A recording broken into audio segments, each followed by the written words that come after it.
माध्यम से मैं स्वयं प्रत्याशी हूँ। मैं तो सुना सोशल मीडिया पे भी कलेक्टर के पेज पे इस बात को लिखा है, जिसे आज एक अखबार में जगह भी दी है कि भाई मैं स्वयं प्रत्याशी हूँ, मुझे मुझसे कोई संपर्क नहीं किया गया, मुझे कोई जानकारी दी गई, निर्वाचन आयोग स्पष्ट करे, लिखा है। तो वहाँ से कांग्रेस और भाजपा के एजेंट और अभिकर्ता कैसे? उनका कहने का क्या विषय समझ में आया वो ये था कि हमने भाजपा कांग्रेस के प्रत्याशी को सूचना दे दी थी। तो भाई बाकी जो अन्य राजनीतिक दल है, राष्ट्रीय है, प्रादेशिक है, जो निर्दलीय है, बाकी जो 15 लोग हैं, वो क्या प्रत्याशी नहीं है क्या? क्या प्रशासन को पहले ही पता चल गया कौन जीतने वाला है? हो सकता है इन 2 को छोड़ के उन 15 में से कोई चुनाव जीत जाए, कुछ भी हो सकता है। जनतंत्र है, जनता ने किस पर चुनाव किया ये कैसे तय करेंगे? भैया आप भी स्वयं प्रत्याशी रहे हैं, जो एक्स्ट्रा ईवीएम है, क्या इसकी कोई जानकारी आपको दी गई है कि वो कहाँ है, कितनी है, कहाँ सुरक्षित है, नहीं है? कल परसवाड़ा विधानसभा क्षेत्र के प्रत्याशी जो है उनके द्वारा 100 ईवीएम की बदलाव का एक मामला सामने आया, एक कारण पड़ा।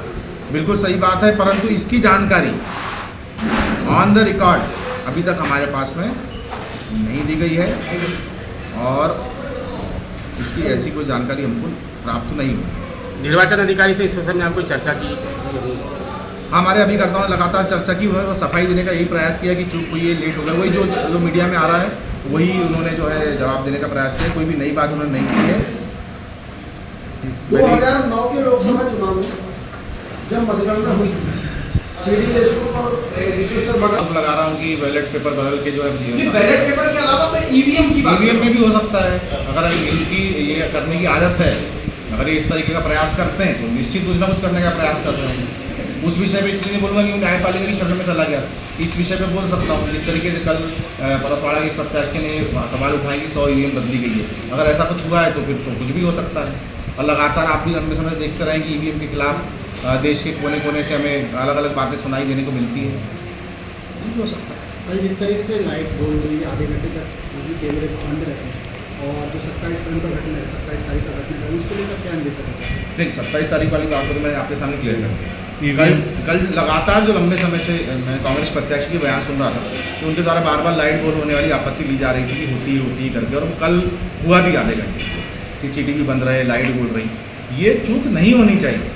आज इतना सिस्टम हाईटेक हो चुका है, निर्वाचन आयोग जो है इतना अर्थ खर्च करता है चुनाव कराने के लिए, व्यवस्थाओं के लिए लंबा समय दिया जा रहा था, पूरी शासकीय प्रशासनिक तंत्र जो एक ही काम में लगा हुआ, और उसके बावजूद भी अगर ये गलती होती है तो मैं इसको सिर्फ चूक या नेग्लिजेंस से नहीं मानता। मैं इसे इस बारे में सोचता हूँ कि कहीं ना कहीं ये जानबूझ के किए जा रहे तत्व हो सकते हैं, इनकी जाँच होनी चाहिए। इस पूरे प्रकरण में गौरी शंकर बिसेन की क्या संलिप्तता आप देखते हैं?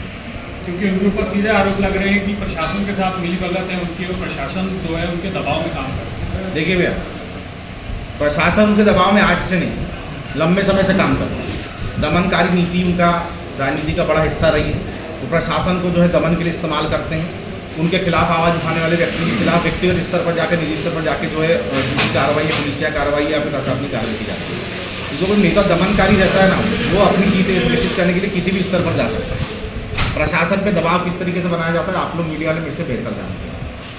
मैं अभी एक बड़ा सवाल आपके दिमाग में भी होगा कि जो 27 तारीख को घटनाक्रम हुआ, वो घटनाक्रम किसी एक प्रत्याशी के व्यक्ति विशेष के बारे में अगर नहीं होता तो आज भाजपा चुप क्यों है?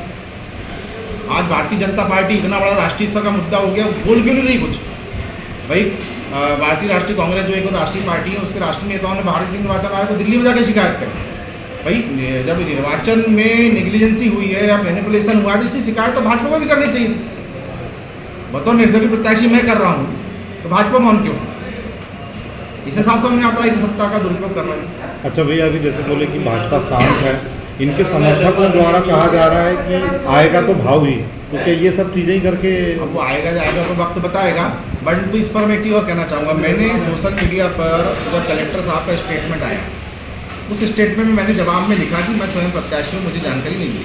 तो इसका जवाब कायदे से किसे देना चाहिए था? या तो पीआरओ मुझे जवाब देता या कलेक्टर साहब स्वयं जवाब देते, परंतु मुझे भाजपा के कार्यकर्ताओं द्वारा जवाब दिया जाए। इससे हास्यास्पद क्या होगा? मैंने उसमें लिखा भी रिटर्न कमेंट में कि धन्यवाद माननीय कलेक्टर महोदय कि आपके तरफ से जानकारी या सफाई जो भाजपा कार्यकर्ता द्वारा दे दी गई है, और राज्य निर्वाचन आयोग को भी आप जो सफाई इनसे दिलवाई, लिखा मैंने उसमें पब्लिक। तब मुझे अब बोलने को एक लाइन में कोई बोल देता भाजपा का एजेंट है कलेक्टर, पर वो एक IAS ऑफिसर है।